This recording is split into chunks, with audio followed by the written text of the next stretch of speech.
Shopping is hard, right? But there's a better way. Stitch Fix online personal styling makes it easy. I just give my stylist my size, style, and budget preferences. I order boxes when I want and how I want. No subscription required. And she sends just for me pieces. Plus outfit recommendations and styling tips. I keep what I love and send back the rest. It's so easy. Personal styling for everyone. Get started today at stitchfix.com/Spotify. That's stitchfix.com/Spotify.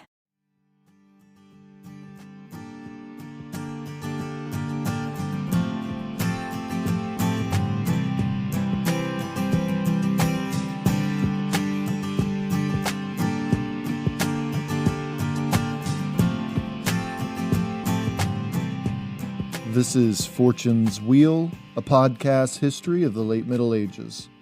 I'm your host, Jonathan, and this is episode 33, The Rise of Guiscard.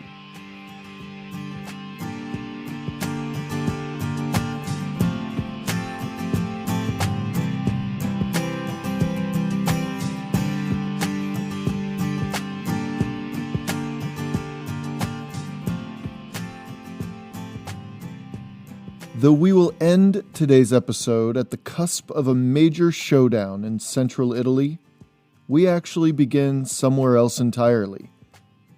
We begin this episode with some events that are shaping the rolling grasslands and mountains across the Adriatic Sea.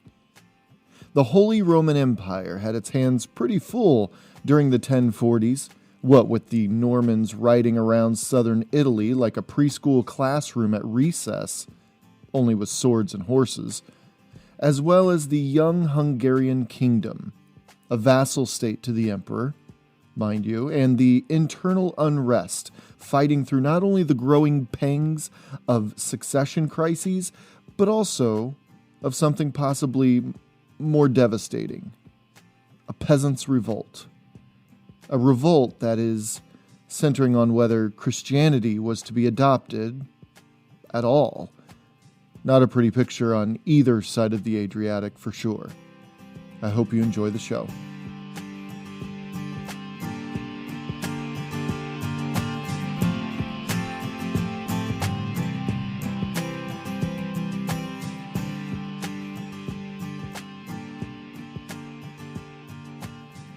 Settled initially by the Celts on their westward march out of the rolling, windswept plains of Central Asia around 5 to 6,000 BCE, the lands that comprised the Kingdom of Hungary in the 11th century, some 7,000 years after the initial settlements, were then occupied by descendants of other Central Asian peoples. The Huns invaded and overran the crumbling Western Roman Empire's sentries and residents in a wave of initial violence. Cities we know today as Budapest and Sicambria, among others, now sit atop these deeply ancient Celtic towns and villages.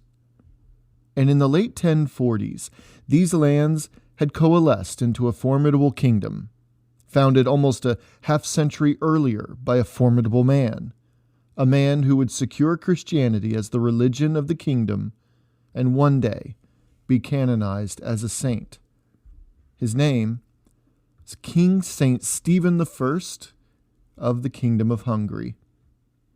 He would also establish the Arpad dynasty in the kingdom, which would lead Stephen's people, a people of Celtic, Latin, Hun, and Magyar descent, for around 500 years, off and on, of course. The problem throughout the embattled 1040s in the Hungarian kingdom was the issue of Christianity versus paganism. Remember what we learned about Scandinavian conversions with the likes of Harald Bluetooth in Denmark and Saint Olaf II of Norway. Conversion to Christianity would always happen at the top, and most likely for the purpose of diplomatic strategy. The nobility would then adopt the new religion under the same duress so as to keep peace in their humble regions with the overall leader. But the lower classes would be very reluctant to sacrifice their old ways in favor of the new, as it would have a very little direct benefit to their lives. Besides, it's a difficult sell to people to simply adopt one set of deeply profound religious practices and beliefs in favor of another set, simply because a noble person requested or forced them to do so. This came to a head in the mid to late 1040s with what's come to be known as the Vata pagan uprising, in which a pagan nobleman rose up against the Christian monarchy and fellow nobility in the kingdom. It was a brutal affair, to be quite honest. The brutality swept through the kingdom as peasants, unwilling to convert, rose up in a collective cry of religious freedom. However, as history provides time and time again, when a populace has had enough for whatever reason, they rise up loudly and employ whatever tactics their level of anger and resentment drive them to commit. The crimes that were committed were horrible, resulting, in one area, in stoning Catholic priests where they stood in some towns, which culminated in one incident in particular with a priest who, watching his fellow priests and monks being stoned to death, yes, stoned to death, this one priest kept making the sign of the cross. Well, he was thrown into a wagon, pushed up to the top of a nearby hill, and then promptly dumped off its cliff. He fell to a horrible death upon the rocky bank of the Danube River. Today, this martyrdom has been canonized, and upon the top of that hill where the vicious murder took place is a monument. The city where this took place was Budapest, at the time called Kalinhegi Hill, now referred to as Gellert Hill, in honor of Father Gellert, now patron saint of Hungary. The Vata pagan uprising marked the last significant efforts by pagans to establish their own right to worship the old gods. Eventually, paganism was eradicated from the kingdom, and the Arpad dynasty could rule a cohesive populace, more or less, under the dictates of the Pope in Rome. This, unfortunately, for the Kingdom of Hungary, wasn't the only violent event during the mid-11th century. The Vata pagan uprising erupted amid another equally problematic issue, a succession crisis. Cousins, sons, all among the Arpad lineage of King Stephen I, vied for the crown of the growing and increasingly influential kingdom. Part of the founding of Hungary consisted of an agreement of conversion with the Pope, and with that agreement also came a vassalage of sorts to the Holy Roman Emperor. And by the time of the succession crises in the 1040s, Emperor Henry III of the Holy Roman Empire was compelled to get involved in the goings-on of his problematic kingdom to the southeast. A lot was at stake in Hungary, as Hungary was a buffer with the unrest in Bulgaria that the Byzantines were forced to deal with, as well as it simply being a geographically large and largely empty still land in which to cultivate more loyalty as well as market goods to enrich the overall kingdom and the empire. In short, Hungary was no small matter. And Emperor Henry III couldn't afford to not only allow the pagans to establish their own practices officially within the kingdom, but, possibly more importantly, he couldn't afford the succession to simply be left to chance. Direct intervention to ensure the decades-long agreement was a must. What were the effects of the emperor's focus on Hungary during the 1040s? Well, as they say, while the cat's away, the mice come out to play. While Henry III was lasered in on Hungary, the goings-on of Apulia, Calabria, and Sicily were largely ignored as a consequence. A natural consequence, I might add, as resources, both material and human, are a scarcity in the world, then as it is now. So while the Holy Roman Empire launched their efforts toward Hungary, the likes of the Drangos, the Hauteville, well, that was left to chance, the very thing they weren't willing to gamble with in Hungary. That, in and of itself, is telling. The importance placed upon Hungary, compared to the southern Italy and Sicily, broadcast a message to the entire Mediterranean world of the Holy Roman Empire's chief concerns, at least in the 1040s. Though the Pope at any other given time would have supported the interventions in Hungary, and to be sure the Pope did support Henry III's efforts in Hungary, there was no doubt added stress upon the papacy in Rome concerning the Norman threats to the south. And it wasn't just the Normans either. Don't forget that the Byzantines were also in possession of the Italian lands and waters to the south of Rome. The papacy, in addition to all that, had the Lombards, who swore allegiances to either Rome or Constantinople, depending on the placement of the Lombard nobility. The 11th century was a century of upheaval. The 11th century was a turning point, really, for world history with regards to changes occurring that would directly impact our world today, 1,000 years later. At the time, though, there was no way to know this. Hungarians were experiencing growing pains, as I've said. Emperors were doing what emperors do. Religion was, at least with regards to earthly morality and ethics, in a downward spiral. And as the pattern holds, less influential people, when dealt with a choice of obedience or self-reliance, began asserting themselves in places outside their initial circles. The Hautevilles were a large family in a small area. It was natural, as less influential people, they would seek their fortunes elsewhere. William and his brother Drogo were the two eldest sons who knew their fortunes were simply not to be found in the Cotentin in Normandy. Though the duchy was experiencing a rapid change due to the death of the Duke and the ascension of his young illegitimate son, they had set off despite this.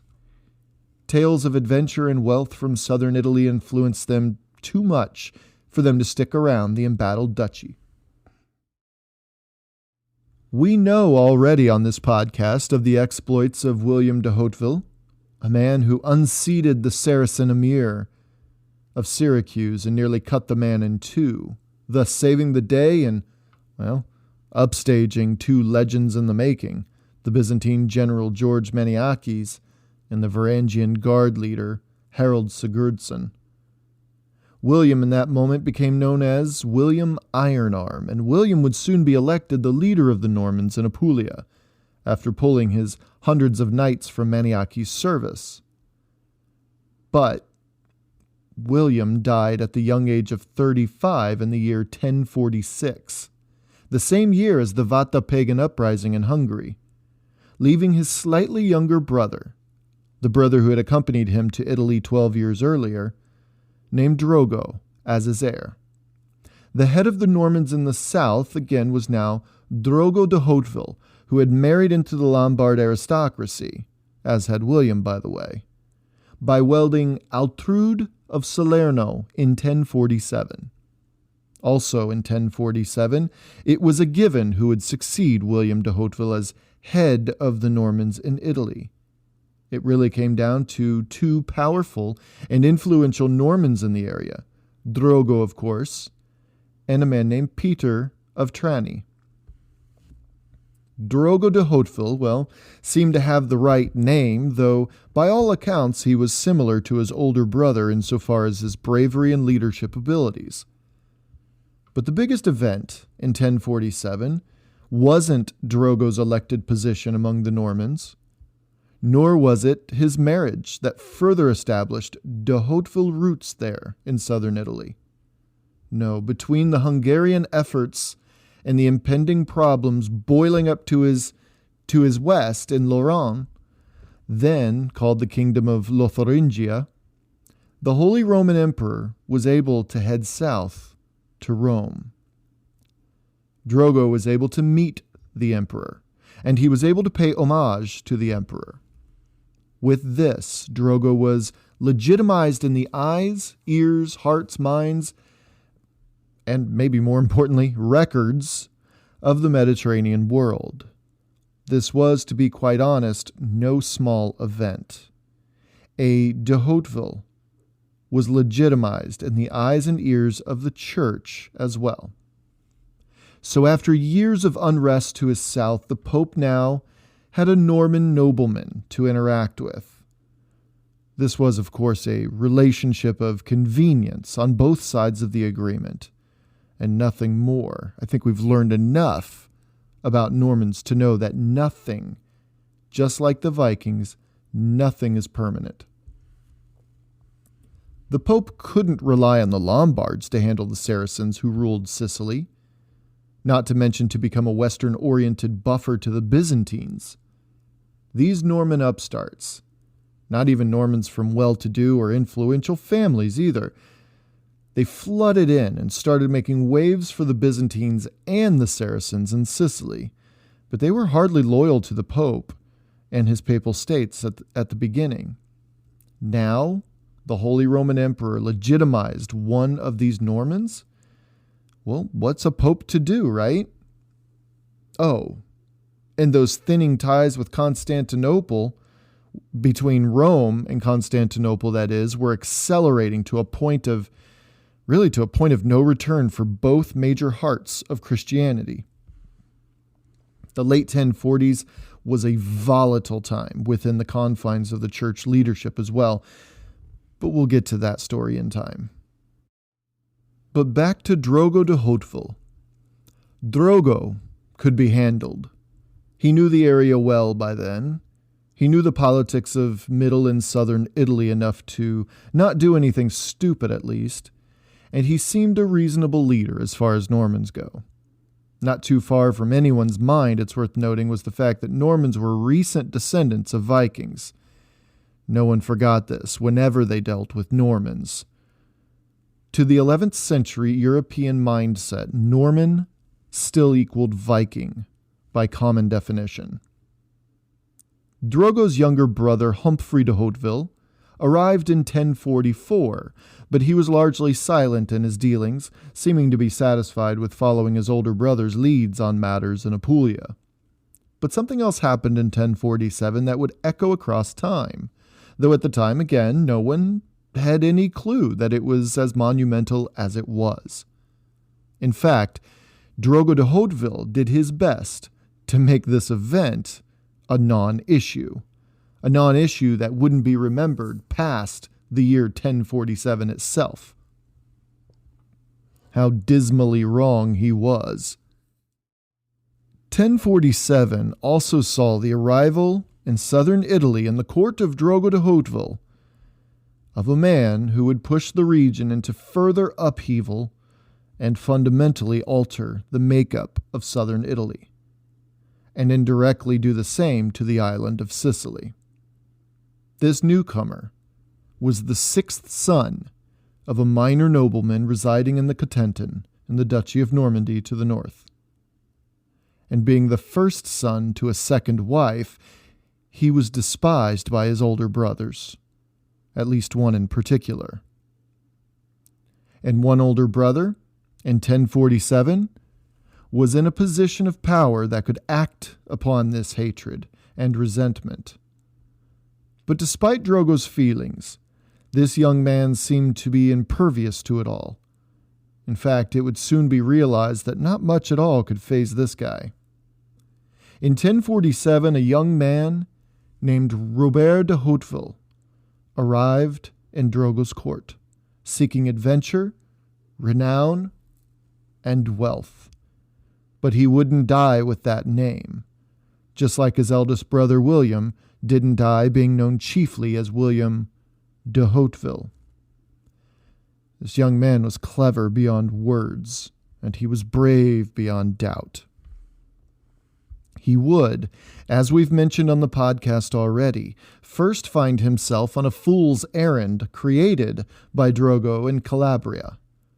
And this fool's errand wasn't meant to merely occupy the young man and cast him aside. No. It was most likely far, far more sinister than that. Drogo's enmity toward Robert really stemmed from the age-old tale of what a blended family experiences.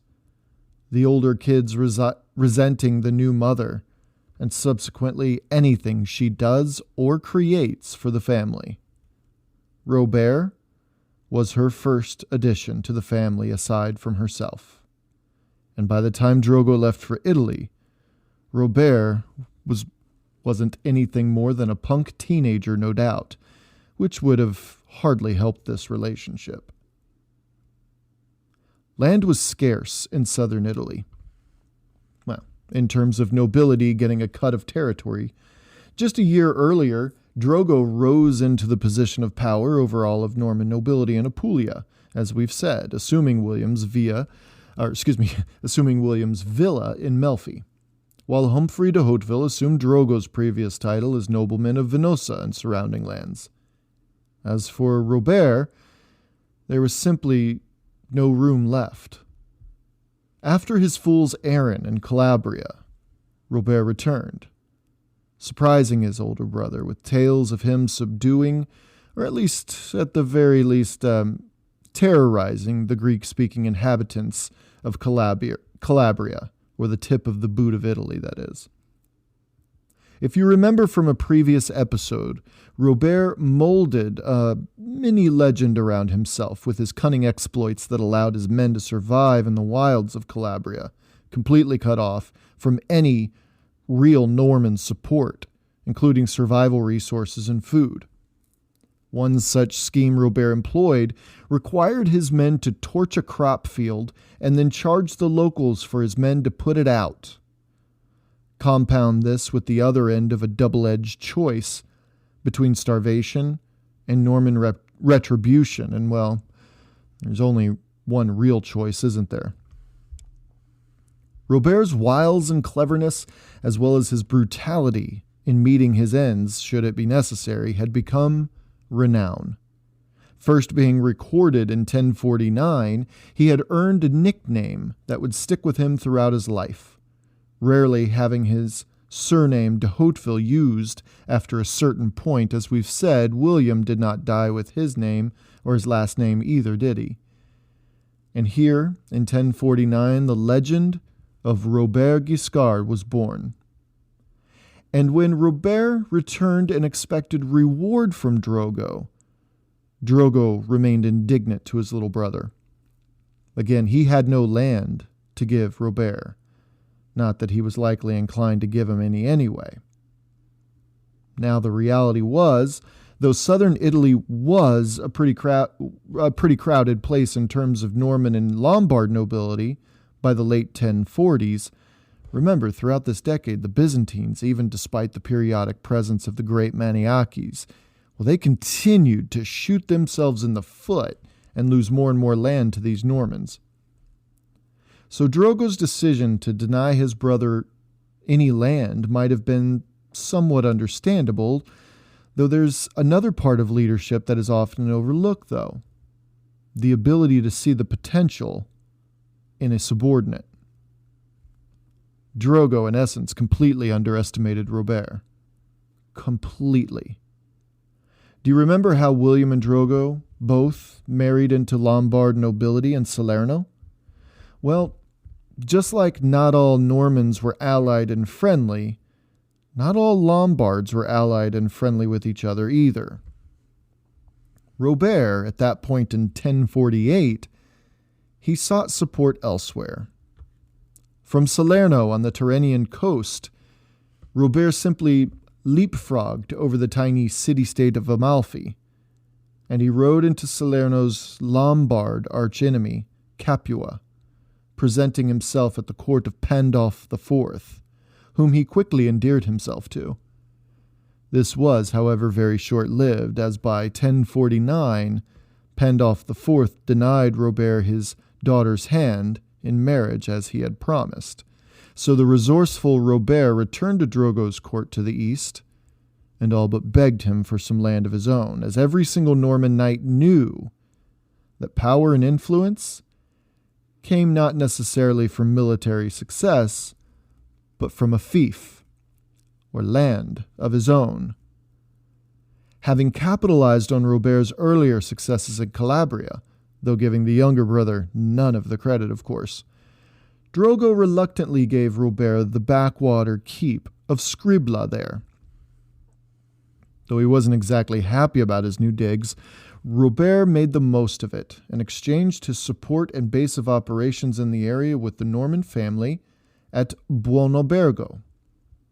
In 1051, as Robert continued to struggle and essentially running the same campaigns of terror in the surrounding lands to raise money and resources, Alberada, his new wife, brought along over 200 Norman knights in her service that she would transfer to Robert de Hauteville, again at this time Robert Guiscard, command as a dowry.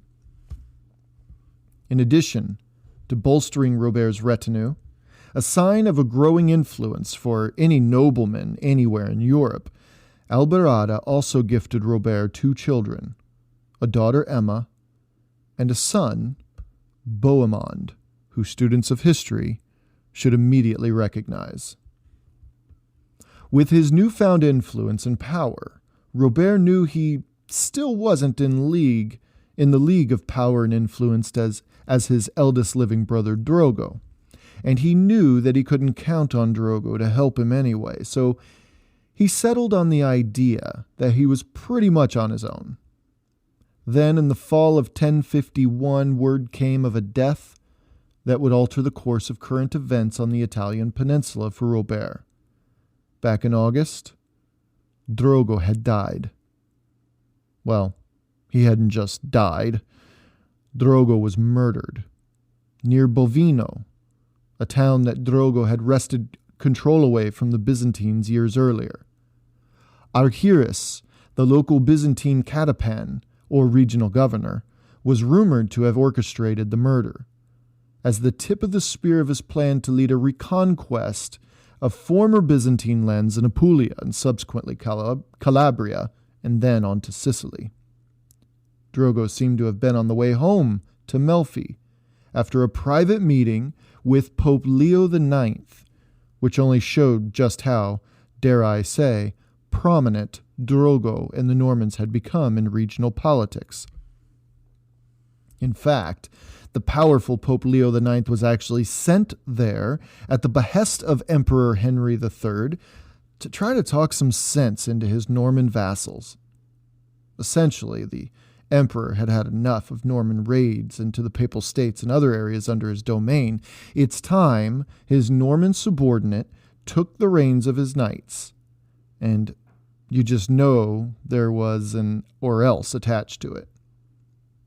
Besides, as we'll learn soon enough, Pope Leo IX was no pushover himself. As for the Pope and his emperor, the discussion was no doubt a fruitful one. Drogo, however, had his work cut out for him.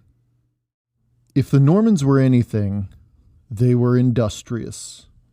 And industriousness as a personality trait is one that carries with it a high degree of independence. They may swear loyalty to Drogo de Hauteville, but they were still going to do what they felt they needed to do to better their position. I mean, that is why they decided to head south in the first place, right? So with the news that the emperor required their raids to cease, the news never exactly made it. Drogo fell along the way, and no sooner had his body been buried in the Hauteville family tomb at Venosa, another Hauteville rose to fill the gap. In walks the so far silent Humphrey, fourth and last child of the first wife of Tancred. As Humphrey took the reins of the southern Normans, as they were sometimes referred to, he soon saw the situation for what it clearly was: rebellion. Norman knights were leading raids against papal lands. Due to Drogo paying homage to Henry III of the Holy Roman Empire again, it wasn't quite a given that the Normans would fall in line, but it was at least expected. But expectations weren't enough, apparently. Hence Drogo's fateful meeting with the Pope. Normans tended to defy any expectations put upon them, if you haven't picked that up yet. And Humphrey, having gained the support of the leader of Salerno, he was in a strong enough standing in the region in 1051 to establish some semblance of order. But that soon ran out, as Salerno's leader, Guiomar IV, died by June of 1052. Well, from there, Humphrey had his hands full, to say the very least. Holding the region together, especially with the Byzantines beginning to show force once again, was no small feat. But the biggest obstacle wasn't the Byzantines, nor was it Humphrey's own Normans, and nor was it even that rambunctious, clever, and ambitious younger brother Robert. Humphrey would be required to deal with forces only matched by his brother William, when, in 1053, he gathered his forces and he marched north. Yeah, you heard that right. North. North toward the Papal States. North toward Rome. And north toward forces led by the Pope, Pope Leo IX himself. This will result in yet another history-bending event orchestrated by the Normans, and it will set a dangerous precedent going forward.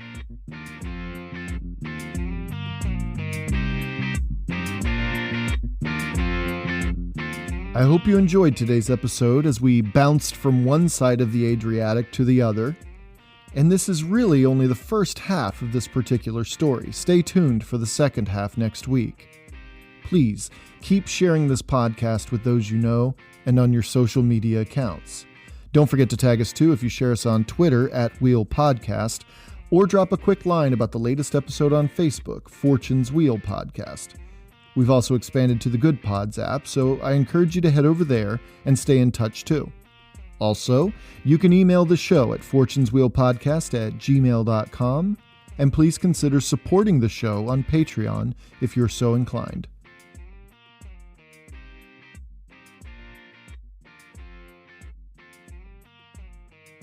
With the rise of the brigand and bandit knight Robert Guiscard, Humphrey and his fellow Norman knights were about to embark on a dangerous and unprecedented campaign in Italy.